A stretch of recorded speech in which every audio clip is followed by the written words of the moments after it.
Welcome to the Plume and Page. Today's story is Sense and Sensibility by Jane Austen. Chapter 8. Miss Jennings was a widow with an ample jointure. She had only 2 daughters, both of whom she had lived to see respectably married, and she had now therefore nothing to do but to marry all the rest of the world. In the promotion of this object she was zealously active, as far as her ability reached, and missed no opportunity of projecting weddings among all the young people of her acquaintance. She was remarkably quick in the discovery of attachments, and had enjoyed the advantage of raising the blushes and the vanity of many a young lady by insinuations of her power over such a young man. And this kind of discernment enabled her soon after her arrival at Barton decisively to pronounce that Colonel Brandon was very much in love with Marianne Dashwood. She rather suspected it to be so on the very first evening of their being together, from his listening so attentively while she sang to them, and when the visit was returned by the Middletons dining at the cottage, the fact was ascertained by his listening to her again. It must be so. She was perfectly convinced of it. It would be an excellent match, for he was rich and she was handsome. Miss Jennings had been anxious to see Colonel Brandon well married ever since her connection with Sir John first brought him to her knowledge, and she was always anxious to get a good husband for every pretty girl.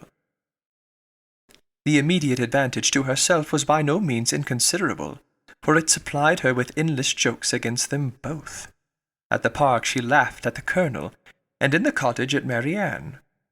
To the former her raillery was probably, as far as it regarded only himself, perfectly indifferent, but to the latter it was at first incomprehensible, and when its object was understood she hardly knew whether most to laugh at its absurdity or censure its impertinence, for she considered it as an unfeeling reflection on the Colonel's advanced years, and on his forlorn condition as an old bachelor.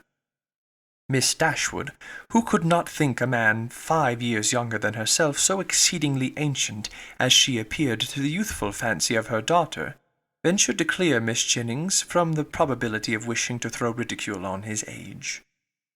"But at least, mamma, you cannot deny the absurdity of the accusation, though you may not think it intentionally ill-natured. Colonel Brandon is certainly younger than Miss Jennings, but he is old enough to be my father, and if he were ever animated enough to be in love, must have long outlived every sensation of the kind. It is too ridiculous. When is a man to be safe from such wit, if age and infirmity will not protect him?" "Infirmity?" said Elinor. "Do you call Colonel Brandon infirm? I can easily suppose that his age may appear much greater to you than to my mother, but you can hardly deceive yourself as to his having the use of his limbs. Did you not hear him complain of the rheumatism? And is not that the commonest infirmity of declining life?" "My dearest child," said her mother, laughing, "at this rate you must be in continual terror of my decay, and it must seem to you that a miracle that my life has been extended to the advanced age of 40. "Mamma, you are not doing me justice. I know very well that Colonel Brandon is not old enough to make his friends yet apprehensive of losing him in the course of nature. He may live 20 years longer, but 35 has nothing to do with matrimony." "Perhaps," said Elinor, 35 and 17 had better not have anything to do with matrimony together. But if there should be any chance happen to be a woman who is single at 27, I should not think Colonel Brandon's being 35 any objection to his marrying her." "A woman of 27, said Marianne after pausing a moment, "can never hope to feel or inspire affection again, and if her home be uncomfortable, or her fortune small, I can suppose that she might bring herself to submit to the offices of a nurse for the sake of the provision and security of a wife. In his marrying such a woman, therefore, there would be nothing unsuitable. It would be a compact of convenience, and the world would be satisfied. In my eyes it would be no marriage at all, but that would be nothing. To me it would seem only a commercial exchange, in which each wished to be benefited at the expense of the other." "It would be impossible, I know, replied Eleanor, "to convince you that a woman of 27 could feel for a man of 35 anything near enough to love, to make him a desirable companion to her. But I must object to your dooming Colonel Brandon and his wife to the constant confinement of a sick chamber, merely because he chanced to complain yesterday, a very cold, damp day, of a slight rheumatic feeling in one of his shoulders."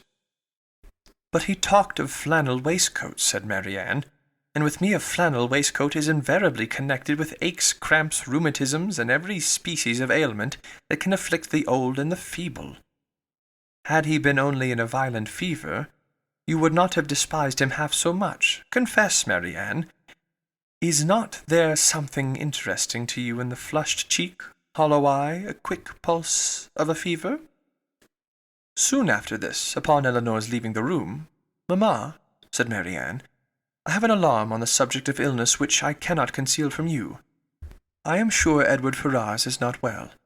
We have now been here almost a fortnight, and yet he does not come.